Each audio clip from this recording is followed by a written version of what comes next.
પૂજ્યપાદ આનંદ ઘનજી ભગવંતી પરમ તારક શાંતિનાથ પ્રભુના સ્તવનમાં શાંતિના મજાના માર્ગોની ચર્ચા કરી.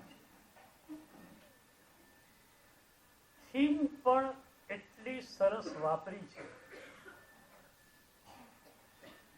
જાણે કે પોતે પ્રભુને પૂછી રહ્યા છે અને પ્રભુ જવાબ આપી રહ્યા છે. એ થીમ વાપરવામાં આવી છે. શરૂઆતમાં આનંદ ઘનજી ભગવંત કહે છે,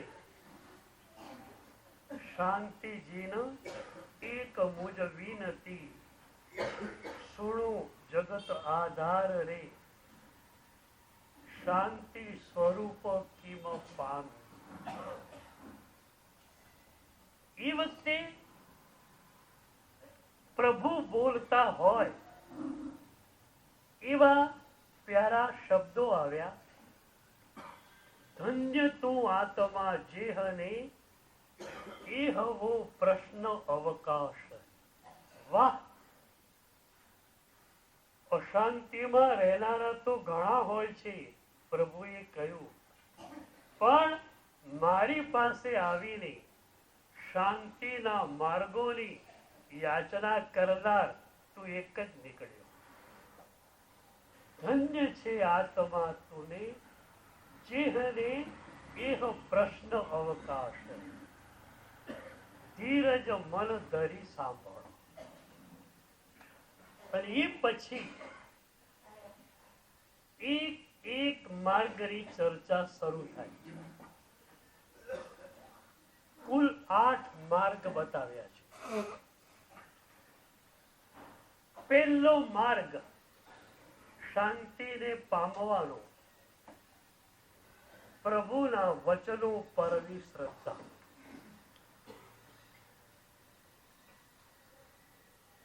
બુદ્ધિને બાજુમાં મૂકી દેવાની છે. બુદ્ધિને બાજુમાં મૂકીશું એટલે અહંકાર પણ બાજુમાં મુકાઈ જવાનો છે. માત્ર ને માત્ર શ્રદ્ધાના સ્તર પરથી પ્રભુના વચનોને પીવાના છે અને પ્રભુના વચનોને ભીતર લઈ જવાના છે. તો પહેલા માર્ગની ચર્ચા ત્રીજી કડીમાં શરૂ કરે છે. ભાવ અવિશુદ્ધ સુવિશુદ્ધ જે કયા જીનવર દેવ રે, તે તિમ અવિતથ સદ્દ હે. પ્રથમ એ શાંતિ પદ કેવલ. પહેલો શાંતિનો માર્ગ આ પ્રભુના વચનો પરની પૂર્ણ શ્રદ્ધા.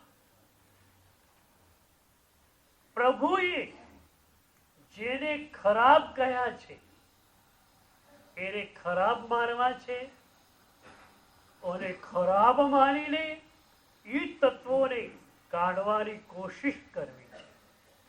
અને પ્રભુએ જે તત્વોને સુવિશુદ્ધ કહ્યા છે એ તત્વોને ભીતર લાવવાની કોશિશ કરવી છે.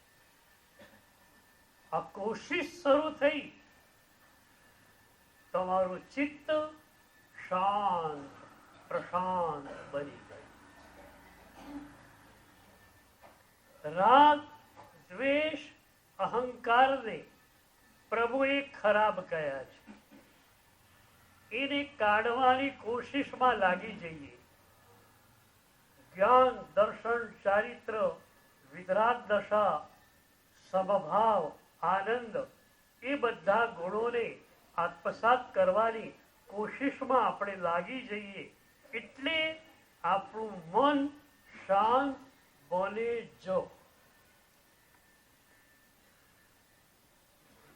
એક મુનિ રાજની નાનકડી વાત તમે જુઓ. એમના ચહેરા ઉપર શાંતિ છે, હૃદયમાં અપાર શાંતિ છે. કારણ શું? રાગને હટાવવા માટે પહેલી સાધના એમને મળી છે દ્રવ્યો, ક્ષેત્રો, કાલ અને ભાવ વિશેની અપ્રતિબદ્ધતા, નોન અટેચમેન્ટ, ડિટેચમેન્ટ. મુનિરાજને સૌથી પહેલી સાધના આ ડિટેચમેન્ટની મળેલી છે. તો દ્રવ્યને વિશે મુનિ અપ્રતિબદ્ધ. આવી જ જાતનું ટેબલ જોઈએ કે આવી જ જાતનો પાઠ જોઈએ, આવી કોઈ પ્રતિબદ્ધતા એની પાસે નથી. જે પણ હોય એ ચાલે છે. એટલે દ્રવ્ય સાથેનું જે જોડાણ રાગાત્મક હતું એ છૂટી ગયું. બીજી વાત, ક્ષેત્ર સાથેનું જોડાણ તૂટી ગયું. પરમાત્માએ નવકલ્પી વિહાર અમને આપ્યો. શેષ કાળમાં 1 મહિનાથી વધારે ક્યાંય રહેવાય નહીં. ચોમાસામાં 4 મહિના રોકાઈ શકાય. એટલે વારંવાર ક્ષેત્રોને છોડવાના હોવાથી એક પણ ક્ષેત્ર જોડે એનું જોડાણ રાગાત્મક થતું નથી. એ જ રીતે કાલ સાથેની અપ્રતિબદ્ધતા છે. શિયાળો સારો યા ઉનાળો સારો એવી કોઈ વિભાવના મુનિના મનમાં નથી. એ તો કે ઠંડી લાગે તો શરીરને, ગરમી લાગે તો શરીરને, મને ક્યાં કઈ લાગે છે? હું તો મારામાં છું. અને છેલ્લે ભાવ અપ્રતિબદ્ધતા. કોઈ મને સારો કે આવો વિચાર પણ નથી. કોઈ મને શુદ્ધ ચારિત્ર્ય કે આવો પણ વિચાર નથી. મને કોઈ શુદ્ધ ચારિત્ર્ય કે આવો વિચાર કોઈ પણ બોલી ક્યારે પણ રાખી શકતો નથી. કારણ એને માત્ર ને માત્ર પ્રભુનું અને સદગુરુનું સર્ટિફિકેટ જોઈએ છીએ, લોકોનું નહીં. તો દ્રવ્ય, ક્ષેત્ર, કાલ અને ભાવ ચારે જગ્યાએ રાગાત્મક જોડાણ ન હોવાથી રાગની પીડા ગઈ. દ્વેષની પીડાને ખતમ કરવા માટે શરૂઆતમાં જ અમને સૂત્ર આપવામાં આવ્યું. 10મી કારિકની હારિભદ્રીય ટીકામાં કહેવામાં આવ્યું, સર્વ જીવ સ્નેહ પરિણામ સાધુત્વ. શિષ્ય પૂછે છે, સાધુત્વમ કિમ નામ? સાધુત્વ એટલે શું? ગુરુદેવ આપે કૃપા કરી, મને પ્રભુની ચાદર આપી દીધી, પણ મને સમજાવો કે આ શ્રામણ્ય એટલે શું? ત્યારે ગુરુદેવ કહે છે કે શ્રાવણ્ય એટલે સર્વ જીવો પ્રત્યેનો સ્નેહનો પરિણામ. બધા પ્રત્યે એક સાથો, એક સરખો મૈત્રી ભાવનો પરિણામ એ શ્રામણ્ય, એ પ્રભુનું સાધુત્વ. બધા જોડે મૈત્રી ભાવ આવી ગયો. દ્વેષની વાત ક્યારે?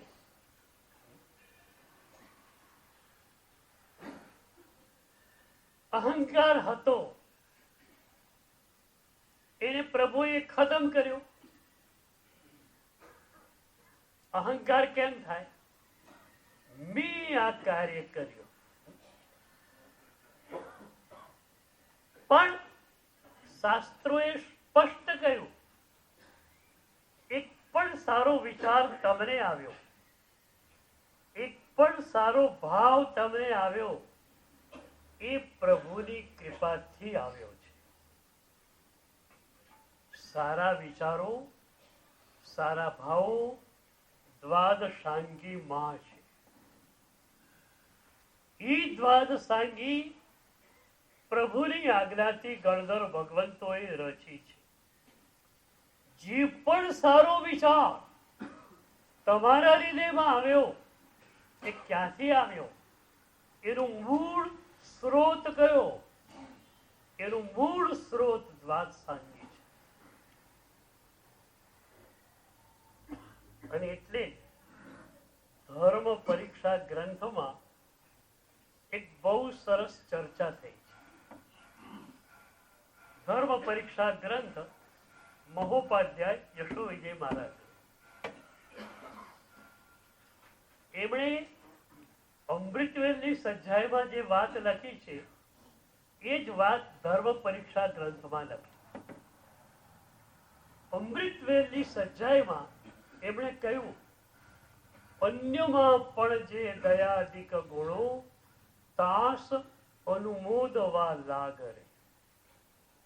મિથ્યા દૃષ્ટિ આત્માની અંદર પણ જે ગુણો તમને દેખાય એની અનુમોદના તમે કરજો.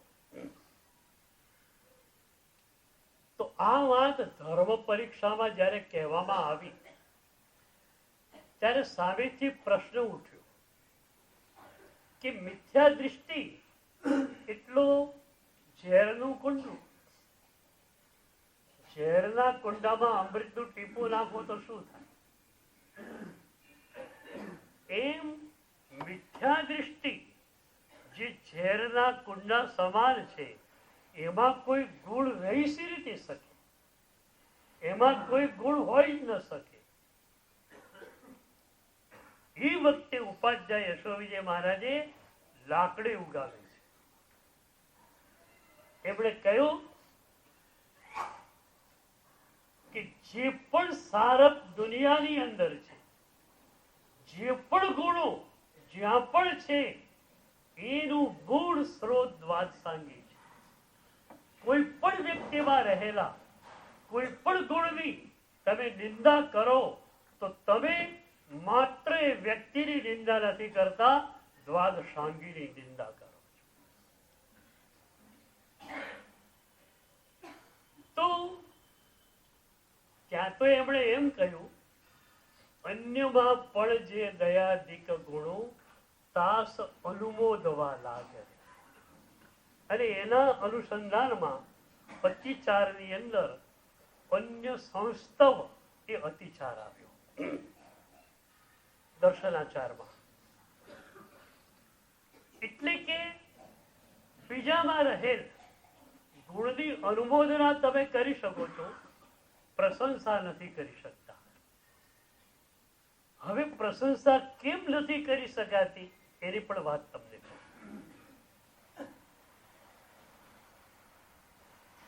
અત્યારે કોઈ સંત છે,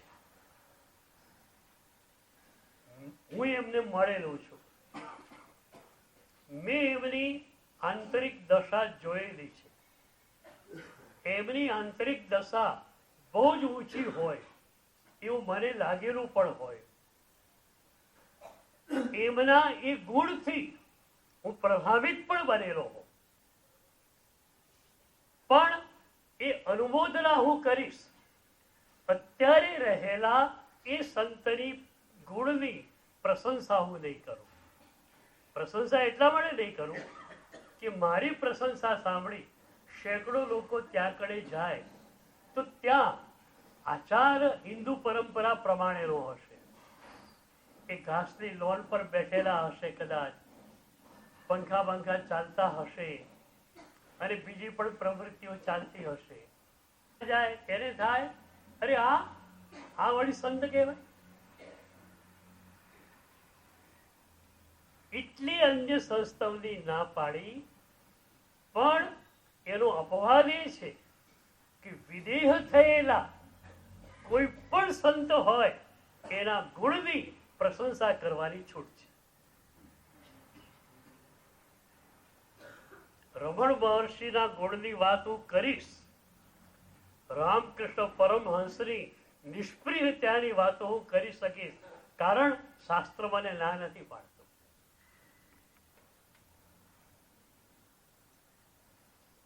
અમે લોકો શાસ્ત્રને આધારે જ ચાલી. શાસ્ત્ર એ જ અમારો પ્રાણ. પણ શાસ્ત્રને ઊંડાણથી સમજવાની દૃષ્ટિ એ બહુ વિરલા પાસે હોય છે. ગીતાર્થનો મતલબ આ જ છે. જેણે શાસ્ત્રોને પીધા છે, વાંચ્યા છે એમ નહીં કહું, આત્મસાત કર્યા છે, એનું જીવન એ શાસ્ત્ર હોય. હું ઘણી વાર મારી વાચનામાં કહું કે મારે લાઈવ એડિશન્સ જોઈએ ગ્રંથોના. ગ્રંથો તો છે, પણ એ ગ્રંથોના લાઈવ એડિશન્સ જોઈએ. 10 વૈકાલિકનું 5મું અધ્યયન ભિક્ષાના દોષો પર કેન્દ્રિત થયેલું છે. એવા કોઈ મુનિ હોય, એવી કોઈ સાધ્વીજી ભગવતી હોય કે જે કોઈ પણ સંયોગોમાં આહારનો દોષ લગાવવા તૈયાર નથી, બિલકુલ નિર્દોષ ગોચરિત જેને લાંબી છે, એવા મુનિને કે એવી સાધ્વીજીને હું 10 વૈકાલિક સત્રના 5મા અધ્યયનનું લાઈવ એડિશન કહીશ. એ જ રીતે જ્ઞાનસારના મૌનાષ્ટકનું લાઈવ એડિશન તમારે બનવાનું છે. આ વર્ષની સાધના કઈ છે તમારી? જ્ઞાનસારનું મૌનાષ્ટક, એનો પહેલો અડધો શ્લોક એને ઘૂંટવા માટે આખું વર્ષ આ લોકોને મેં આપ્યું છે. 1 વર્ષની સાધના શું? જ્ઞાનસારના 32 અષ્ટક, 1 અષ્ટક મૌનાષ્ટક 13મું, એના 8 શ્લોકો, એમાં પણ પહેલો આખો શ્લોક નહીં, અડધો શ્લોક. એ અડધા શ્લોકને 1 વર્ષમાં ઘૂંટવાનો. તમને થશે કે એ અડધા શ્લોકમાં છે શું? મન્યતે યો જગત તત્વમ સ મુનિ પરિકીર્તિતઃ. આ અડધો શ્લોક જે જગતને વાસ્તવિક રૂપે જાણે તે પ્રભુનું મુનિ, તે પ્રભુની સાધવી. આટલું જ છે. મન્યતે યો જગત તત્વમ સ મુનિ પરિકીર્તિત. જગતના તત્વોને વાસ્તવિક રૂપે જે જાણે તે મુનિ. સામાન્યતયા દ્રવ્ય ગુણ ને પર્યાય 3 વસ્તુ છે. પહેલા આપણે દ્રવ્ય અને પર્યાય બેને લઈએ. ષડ દ્રવ્ય છે, ધર્માસ્તિકાય, અધર્માસ્તિકાય, ઉદ્ગલાસ્તિકાય, બધા દ્રવ્યો છે. પણ આપણે ફોકસિંગ આત્મદ્રવ્ય ઉપર કરવું છે. પર્યાય એટલે ઘટનાઓ. ક્ષણે ક્ષણે પર્યાયો બદલાતા રહે છે. તો હવે વાસ્તવિક રૂપે તમે જગતના તત્વોને જાણ્યા ક્યારે કહેવાય? કે પર્યાયોને માત્ર તમે જોઈ લો. એક પણ પર્યાયમાં તમારે જવાનું નથી. તમારા મનનો પ્રવેશ એક પણ ઘટનામાં થવો ન જોઈએ. ઘટના ઘટના છે, તમે તમે છો. ઘટનામાં તમારે જવાનું નથી. તો પર્યાયોમાં, ઘટનાઓમાં જવું નથી. અને આત્મદ્રવ્ય જે છે એમાં જવું છે.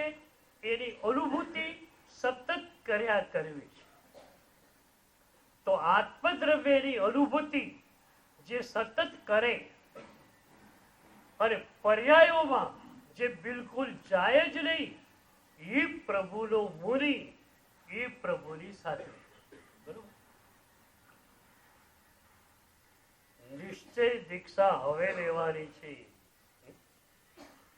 આ વ્યવહાર દીક્ષા તો મળી ગઈ સદગુરુની કરુણાથી.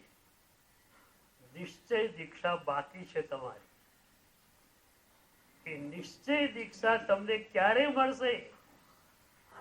આ જ્ઞાન સારના મૌનાષ્ટકના પહેલા અડધા શ્લોકને તમે આત્મસાત કરશો ત્યાં. એક ઘટનામાં મન જાય. તમારા ઉપયોગની કિંમત પ્રભુને છે. પ્રભુ કે છે તારો આ નિર્મળ ઉપયોગ એને તો કચરામાં નાખે છે. પેલાએ આમ કીધું, પેલાએ આમ કીધું. અરે દુનિયામાં આ બધી ઘટનાઓ ઘટ્યા જ કરવાની છે. આપણા અનંતા જન્મોની અંદર અનંતી ઘટનાઓ ઘટી ગઈ.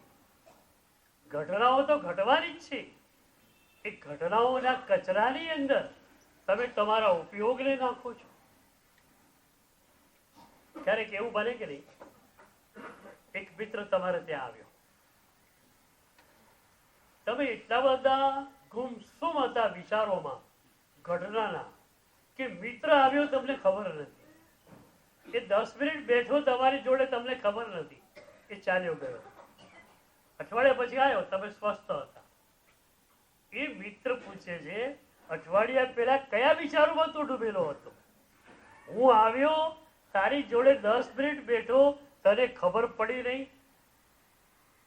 કઈ ઘટના ઘટી હતી? કયા વિચારમાં તું હતો? અને એવું તે પેલો યાદ કરે છે, હા કંઈક હતું તો ખરું અઠવાડિયા પહેલા, પણ શું હતું અત્યારે યાદ આવતું નથી.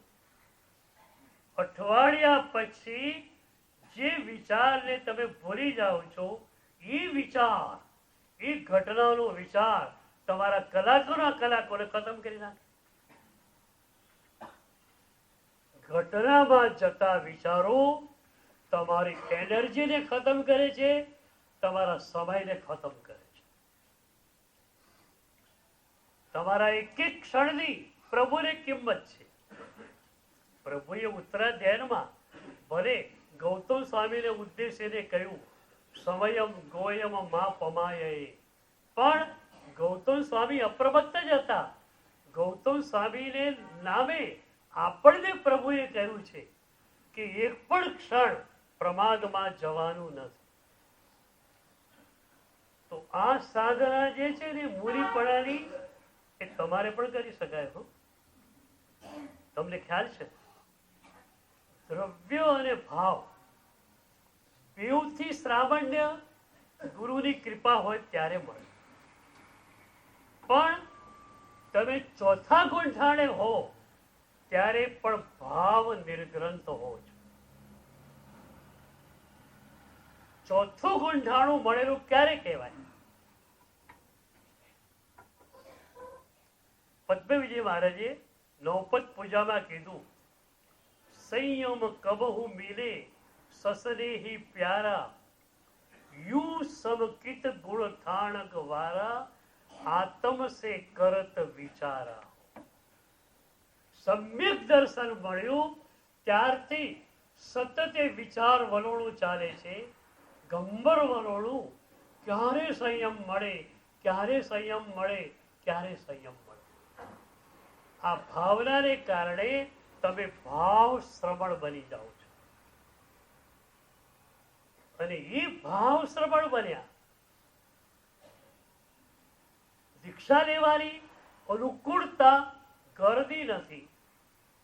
દીકરો નાનો છે, દીકરી નાની છે, જવાબદારી છે, અથવા સંબંધીઓની રજા નથી મળતી, ઘણા બધા કારણો હોય. તમે આ દીક્ષામાં નથી આવી શકતા, પણ ભાવ દીક્ષિત તો તમે થઈ જ શકો છો. આજે તમને બધાને ભાવ દીક્ષાની સાધના આપો. મેં એકવાર કહેલું, આ વાત ઉપાધ્યાયજી ભગવંતે સંસ્કૃત ભાષામાં કરી, એ જ વાત એમણે ગુજરાતીમાં કરી સમાધિ શતકમાં. કેવલ આત્મબોધ હૈ પરમારથ શિવ પંથ, તામે जिनकी मगनता सोही भाव निर्ग्रंथ. केवल आत्मबोध है परमारथ शिव पंथ. મોક્ષનો નિશ્ચય માર્ગ કયો? માત્ર આત્માનુભૂતિ. વ્યવહાર માર્ગ ઘણા, સમ્યક દર્શન, સમ્યક જ્ઞાન, સમ્યક ચારિત્ર, બીજા બધા જ ધર્મના માર્ગો એ વ્યવહાર માર્ગો છે. પણ મોક્ષનો નિશ્ચય માર્ગ કયો? કેવલ આત્મબોધ હે પરમારથ શિવ પંથ. આત્માનુભૂતિ, આત્માને અનુભવવો એ નિશ્ચયિક મોક્ષ માર્ગ. તામે જીનકી મગનતા સોહી ભાવ નિર્ગ્રંથ. એમાં જે ડૂબી ગયો એ ભાવ નિર્ગ્રંથ. તો તમને બધાને, શ્રાવક વર્ગ અને શ્રાવિકા વર્ગને ભાવ નિર્ગ્રંથ પ્રણાલી દીક્ષા આજે આપી દે. ભાવથી નિર્ગ્રંથ. એક જ વસ્તુ કરવાની, ઘટનાઓમાં જવું નથી. બહાર જેટલા બને એટલા ઓછા જવું છે અને ઉપયોગને, મનને માત્ર ને માત્ર ભીતર લઈ જવો છે. આટલું તમે કરો એટલે ભાવ દીક્ષિત તમે બની ગયા. તો રાગની પીડા મુનિ પાસેથી ગઈ, દ્વેષની પીડાથી ગઈ, અહંકાર પણ ગયો. કારણ એક પણ સારું કાર્ય થાય પ્રભુની કૃપાથી થયું, એક પણ સારો વિચાર આવ્યો પ્રભુએ મને આપ્યો છે. અને એથી અહંકારને રહેવાની કોઈ ભૂમિકા રહેતી નથી. તો શું થયું? પ્રભુના વચન પરની શ્રદ્ધા થઈ. એક વાત તમને કહું, શ્રદ્ધા અને સ્વીકાર એની વચ્ચે ઝાઝું અંતર નથી. તમે જ્યારે એમ કહો કે પ્રભુના વચનો પર મને શ્રદ્ધા છે અને એ વચનોનો સ્વીકાર જીવનમાં થતો નથી, ત્યારે તમારે આંતર નિરીક્ષણ કરવું પડશે કે એ શ્રદ્ધા વાસ્તવિક હતી કે આભાસી હતી. હરેક વસ્તુ બની શકે.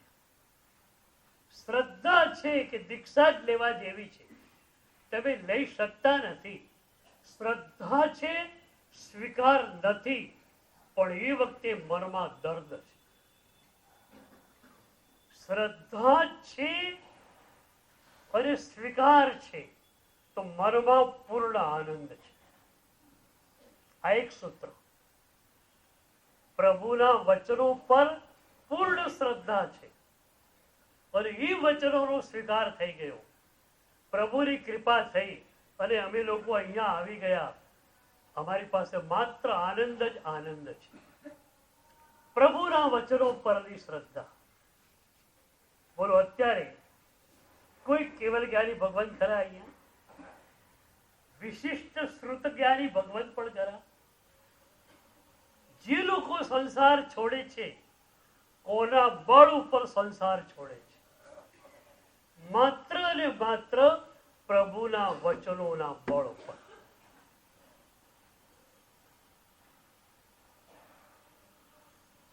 મેં હમણાં એક જગ્યાએ પગલા કરવા ગયેલો.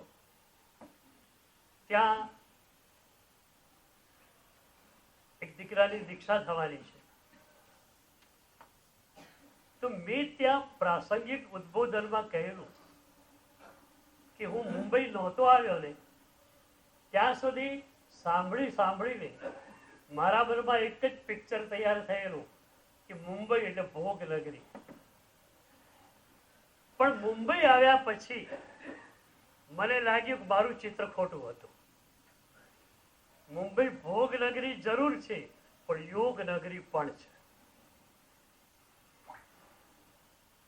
20 વર્ષના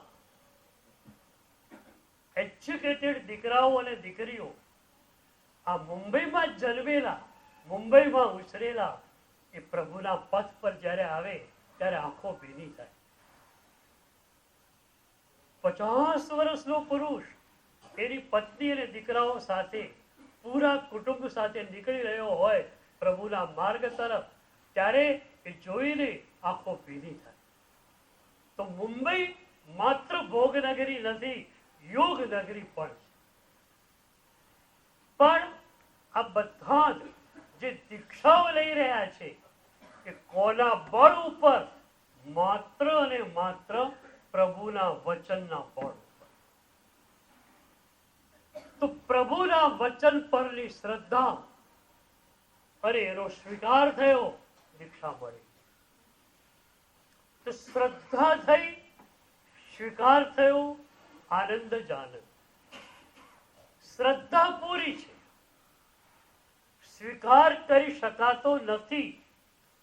કૌટુંબિક કારણોસર, બીજા કારણોસર એ વખતે મનમાં દર્દ રહ્યા કરે છે, તો પણ તમારી શ્રદ્ધા સાચી.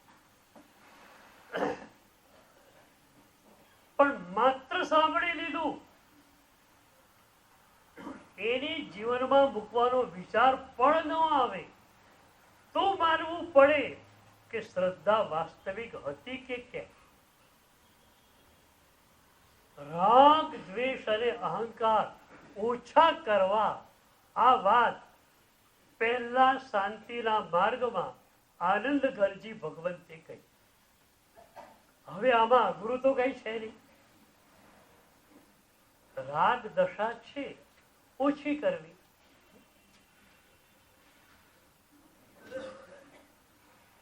હમણાં જ મિડ ડે માં વાંચેલું, એક લેખકે સરસ લખેલું કે બીજાને આપવાનો આનંદ તો હોય છે, પણ અપરિગ્રહનો પણ એક આનંદ હોય છે. એ કે મેં નક્કી કર્યું કે એક મહિનામાં જે કપડા મેં વાપર્યા નથી એ બધા જ કપડાને હું બહાર મૂકી દઉં અને જરૂરિયાતમંદોને આપી દઉં. એણે લખ્યું કે 70% કપડા એવા હતા એક મહિનામાં મેં એનો યુઝ કરેલો જ નહોતો. તો 70% સારામાં સારા નવા વસ્ત્રો, બધા ડ્રેસીસ મેં બહાર કાઢી નાખ્યા અને એક સંસ્થાને આપી દીધા કે તમે જરૂરિયાતમંદોને આપો. એ કે છે કે આપવાનો આનંદ તો મને આવ્યો, પણ અપરિગ્રહનો આનંદ પણ ઓછો નહોતો મારી પાસે.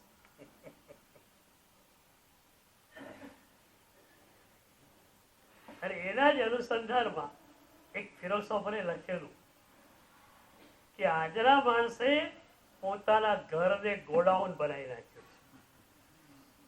ઘર નાનકડા અને વસ્તુઓનો ઢગલો એટલો મોટો કે ઘર ગોડાઉનમાં ફરી જાય.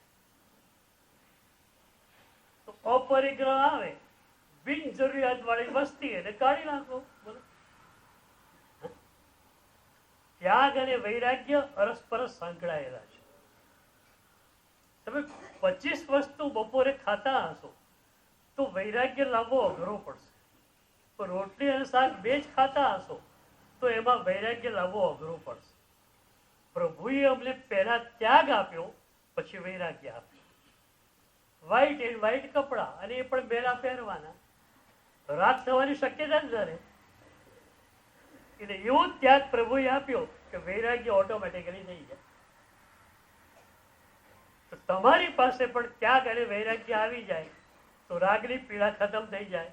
એટલે પ્રભુના વચન ઉપર તમે શ્રદ્ધા કરી અને શ્રદ્ધા સ્વીકારમાં પરિણમી. દ્વેષ થઈ રહ્યો છે, હવે દ્વેષનું પગેરું શોધો. કેમ ગુસ્સો આવે છે? આપણે ઘણી વાર ચર્ચા કરી કે ગુસ્સો આવે છે એનું મૂળ કારણ હું છે. મને આમ કીધું, મારી જોડે આમ કર્યું. એ હુંને રિપ્લેસ કરી નાખો, ગુસ્સો ક્યાંથી આવશે? તો પ્રભુએ કહ્યું કે રાગ દ્વેષ અહંકારને શિથિલ કરો. શાસ્ત્રનું વચન છે, તહ તહ પવટ્ટિયવ્વમ રાગ દોષા વિલિચ્છન ઈશા જીણાણ માણા. પૂછવામાં આવ્યું કે ગુરુદેવ, પ્રભુની આજ્ઞા 45 આગમ ગ્રંથોમાં વિસ્તરાઈને પડેલી છે, એનો સાર અમને કોને? તો ગુરુદેવ કહે છે, એસા જીણાણ માણા. પ્રભુની આજ્ઞા આ છે. શું આજ્ઞા છે? તહ તહ પવટ્ટિયવ્વમ રાગ દોષા વિલિચ્છન. રાગ અને દ્વેષ ઓછા થતા જ જાય, શિથિલ થતા જાય, એવી પ્રવૃત્તિ કરવી, એનું નામ પ્રભુની આજ્ઞા. એટલે શું થયું? આ નિશ્ચય આજ્ઞા છે. તમે સામાયિક કર્યા, આટલા સામાયિક કર્યા એ વ્યવહાર આજ્ઞાનું પાલન કર્યું, અને દ્વેષ ઓછો થયો તો પ્રભુની નિશ્ચય આજ્ઞાનું તમે પાલન કર્યું. તો જેટલા સામાયિક વધ્યા એનો સમભાવ વધ્યો. જોઈ લો.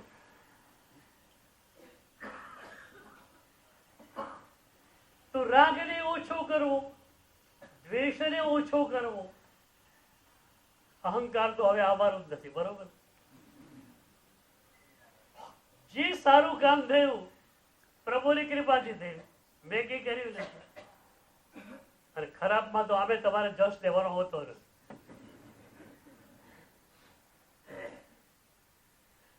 ખરાબ થયું તો બીજાનો ઉપર ટોપલો ઢોળવાનો હોય.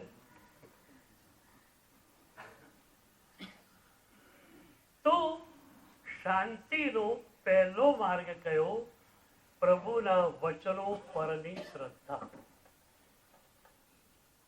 સ્વીકાર એટલા માટે ન કર્યું, સમજી લો બરોબર, કે શ્રદ્ધા પ્રભુની દરેક આજ્ઞા ઉપર કરવાની છે. સ્વીકાર દરેક આજ્ઞાનું આપણે કરી શકતા નથી.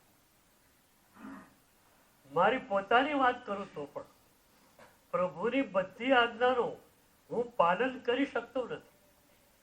પણ એટલું મારા મનમાં નક્કી છે કે પ્રભુની દરેક આજ્ઞા ઉપર મારા મનમાં પૂર્ણ આદર છે, પૂર્ણ શ્રદ્ધા છે. પ્રભુએ કહ્યું તે જ સાચું.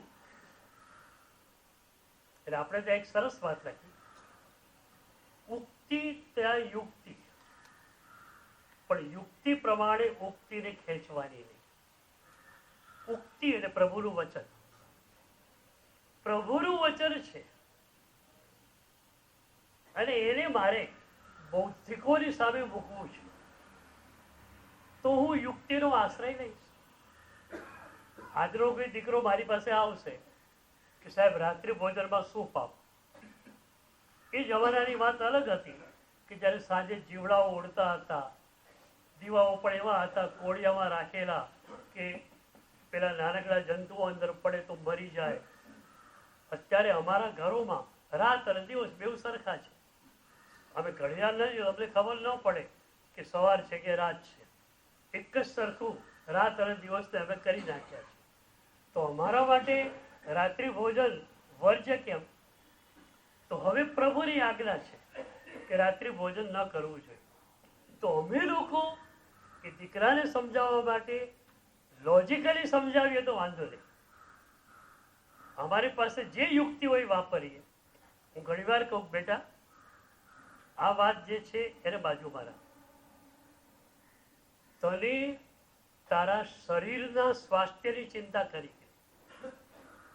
કે હા, એ તો હોય જ ને. શરીરને સ્વસ્થ રાખવું એના માટે આજના યુવાનો કેટલી મહેનત કરે છે. સ્લિમ રાખવું, એકદમ પતળું રાખવું, એના માટે કેટલી મહેનત કરે છે. આમ તપસ્યા ન કરતા હોય પણ ઘી દૂધ ઘણું ન ખાતા હોય, એ લોકો ડાયટિંગ કરે.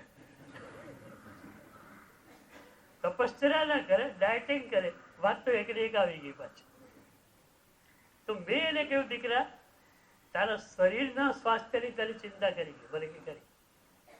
મેં કહ્યું કે તું રાત્રે ખાય 8 વાગે, 9 વાગે, 10 વાગે, પછી કોઈ એક્ટિવિટી હોય નહીં, સુઈ જવાનું હોય, એ રાત્રે ખાધેલું પચે નહીં. પછી નહીં, કારણ કે તું સુઈ જઈશ એટલે જઠરાગ્નિનું કામ પણ ઓછું થઈ જશે, અને જઠરાગ્નિ જે છે એ પચાવવાનું કામ સક્રિય રૂપે કરશે. એથી કરી સવારે તે ઉઠીશ ત્યારે તારું પેટ તારે ભારે ભારે લાગશે.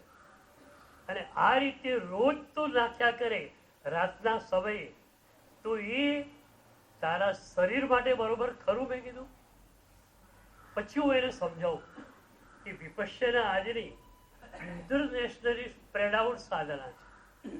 લાખોની કરોડો સાધકો એમાં જોડાયેલા છે. એ લોકોએ આહાર વિજ્ઞાનને પૂરેપૂરું સમજ્યા છે. એથી એ લોકો સવારે દૂધ, ચા અને એની સાથે પૌવા આપી, કોઈ ભારે નાસ્તો નહીં. બપોરે રોટલી પણ આછા ઘીથી ચોપડેલી, દાળ, શાક, ભાત, બીજું કાંઈ નહીં. સાંજે કશું જ લેવાનું નહીં, માત્ર લીંબુ પાણી તમે લઈ શકો, બાકી કાંઈ નહીં. એનું કારણ એક જ છે કે બપોરે તમે ખાધું અને એ પણ ઉડોદરી, એક રોટલીની ભૂખ હતી તમે ઉઠી ગયા છો. હવે શું થશે કે તમારા પેટને, જઠરાગ્નિને પચાવવા માટે ઓછી શક્તિ જોઈશે. સાંજ સુધીમાં પચી જશે. સવારે તમે 4 વાગે ઉઠો, એકદમ પેટ હલકું હોય, અને પેટ હલકું હોય તમે સાધનામાં સરસ જોડાઈ શકો. એટલે કોઈ પણ સાધકે રાત્રિ ભોજન નહીં, સાયમ ભોજન પણ છોડી દેવું જોઈએ. સાંજનું ભોજન પણ ન કરવું જોઈએ. અને એટલે જ આપણે ત્યાં અત્યારે પણ ઘણા મહાત્માઓ પાડે છે. અત્યારે સૂર્યોદય પછી 48 મિનિટે નૌકાશી થાય, પછી આપણે પાણી વગેરે વાપરીએ.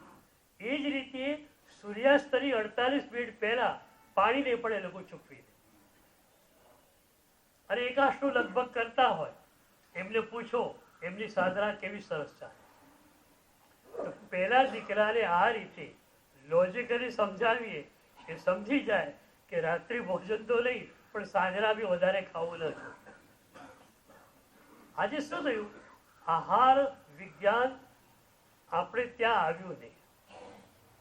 આહાર વિજ્ઞાન શાસ્ત્રીઓ ઘણા છે. તમે કોઈ પણ ડાયટિશિયનની સલાહ લો તો તમને એ જ રીતે ખાવાનું કે, પણ આપણે કોઈ ડાયટિશિયન પાસે જતા પણ નથી, એની સલાહ લેતા નથી. તમારે જવાની જરૂર નથી, અમારી સલાહ લો એટલે આવી ગઈ. મેં પહેલા કહેલું કે રાજસ્થાનની ખોરાકની પરંપરા છે ને, એ મને બહુ ગમી. સવારે એ લોકો દૂધ કે ચા પી લે, ખાલી પાન 10-11 વાગે રોટલી અને શાક ખાય. સાંજે પણ પાછું રોટલી અને શાક અથવા દાળ ભાત, બેમાંથી એક. એટલે હવે તમે શું કરો, સવારે નાસ્તો ફૂલ લઈ લો, લંચ વખતે ખાઓ, અને ડિનર જે છે એકદમ હેવી હોય, જે એકદમ હલકું રાખવાનું છે એ તમે એકદમ ભારે બનાવો. અમારે સાંજે જે સંગોષ્ઠી થાય છે મુનિવરોની, એમાં આ જ વાત મેં ચર્ચેલી કે ભગવાનની સાધના જેને મળી, એ મુનિ કે એ સાધ્વી માંદી પડે કે પડે જ નહીં. એકાશનો રોજ તમારી પાસે હોય, એકાશામાં પણ ઉડોદરી તમારી પાસે હોય, અને રોટલી, શાક અને દૂધ 3 જ વસ્તુ શરીર માટે જરૂરી છે. એ 3 જ તમે વાપરતા હો તો માંદા ક્યાંથી પડો. આજના એક ડોક્ટરે કહેલું કે આજનો માણસ 50% એના પોતાના માટે ખાય છે અને 50% અમારા કલ્યાણ માટે ખાય છે.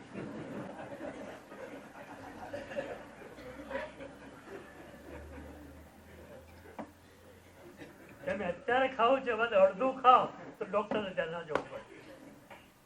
ડોક્ટરે સરસ કહ્યું 50% એના માટે ખાય છે, 50% અમારા કલ્યાણ માટે. એ તો અમારો ધંધો ચાલે નહીં. તો પહેલો શાંતિનો માર્ગ આ થયો, પ્રભુના વચનો પરની શ્રદ્ધા, રાગ, દ્વેષ, અહંકારને શિથિલ કરવા. અને એ શિથિલ કરો, શાંતિ મળી જ જાય, સીધી વાત છે.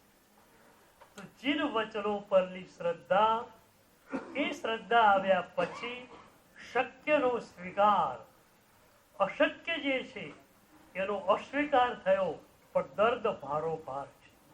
તો આ રીતે જીન વચનો પરની શ્રદ્ધા એ પહેલો શાંતિનો માર્ગ છે.